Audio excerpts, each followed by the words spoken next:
Asian news के सभी दर्शकों का स्वागत है। मैं हूं गणेश अग्रवाल और आप देख रहे हैं दमोह जिले की खबरें। दमोह जिला अस्पताल के चिकित्सक हड़ताल पर चले गए हैं। प्रदेश स्तरीय आह्वान के बाद चिकित्सकों के द्वारा जहां 1 मई को काली पट्टी बांधकर काम किया गया था, वहीं 2 मई को 2 घंटे काम बंद किया गया, तो वहीं 3 तारीख से सभी चिकित्सक अब काम बंद हड़ताल पर चले गए हैं। इनकी सरकार से विभिन्न मांगे हैं, जिसको लेकर के चिकित्सक हड़ताल कर रहे हैं। Bureau report, Asian news. Good afternoon everyone. मैं डॉक्टर राजीव अग्रवाल और मैं जो DACP प्रोग्राम है इसके बारे में बोलना चाहूँगा। ये एक पर्टिकुलर ये नहीं है कि संविदा और रेगुलर, एक यूनिटी का प्रोग्राम है और ये योजना लागू होनी चाहिए, क्योंकि आज नहीं तो कल जो बॉन्डेड डॉक्टर्स आ रहे हैं और जो अपकमिंग जूनियर डॉक्टर आ रहे हैं उनके लिए ये एप्लीकेबल होना बहुत। चलिए, तो हर वर्ग का एक रिप्रेजेंटेटिव चाहिए जैसा सर ने आदेश किया है। तो संविदा डॉक्टर्स में से आरिफ, ऐश्वर्य, राजीव, सभी को बोलना है। देखिए, बारी सबकी आएगी। क्यों बोलना जरूरी है? देखो, उसके 2 फायदे। मुस्कुरा रहे हैं कि हाँ चाय सर, चाय ठंडी हो रही है।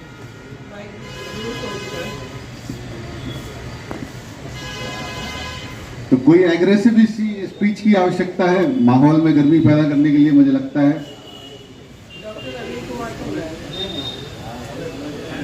पहले जो एक चरणबद्ध आंदोलन शुरू हुआ था वही मांगे हैं, जिसके उनकी सैद्धांतिक सहमति एक हाई लेवल कमेटी के माध्यम से तय की गई थी।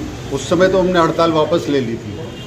क्यों? क्योंकि जो हाई लेवल कमेटी है वो अपना रिकमेंडेशन गवर्नमेंट को सौंपने वाली थी और उसके अनुसार ही आदेश जारी होने थे।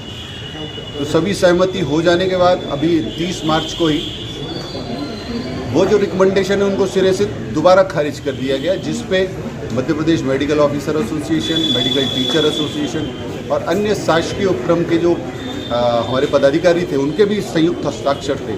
तो एक बार जब मेमोरेंडम साइन हो जाता है, एक रिकमेंडेशन साइन हो जाता है, तो उसका हमको परिणति एक ऑर्डर के रूप में मिलनी चाहिए, जो हमें आज तक नहीं मिली है और जिसके मिलने की उम्मीद भी कम ही है।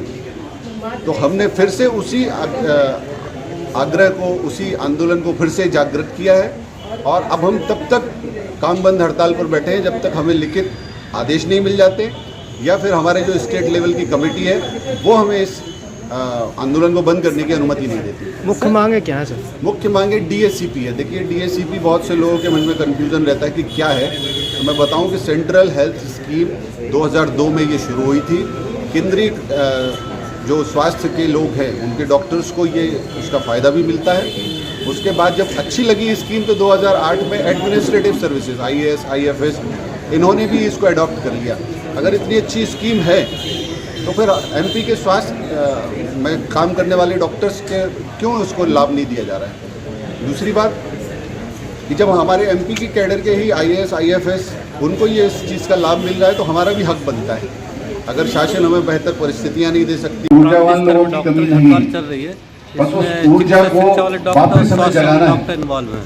हमारी जो मांग भाषण के लिए हमारे बीच डॉक्टर प्रोफेशनलिटी और टाइम में वेतन हमें मिल जाती है। जैसे DACP की मांग चल रही है हम लोगों की, 4 साल में, 9 साल में और 13 साल और 20 साल में हम लोग को प्रमोशन मिलती है। जैसे कि दूसरे बार अभी हमारे लिए प्रमोशन की बहुत दिक्कत जा रही है।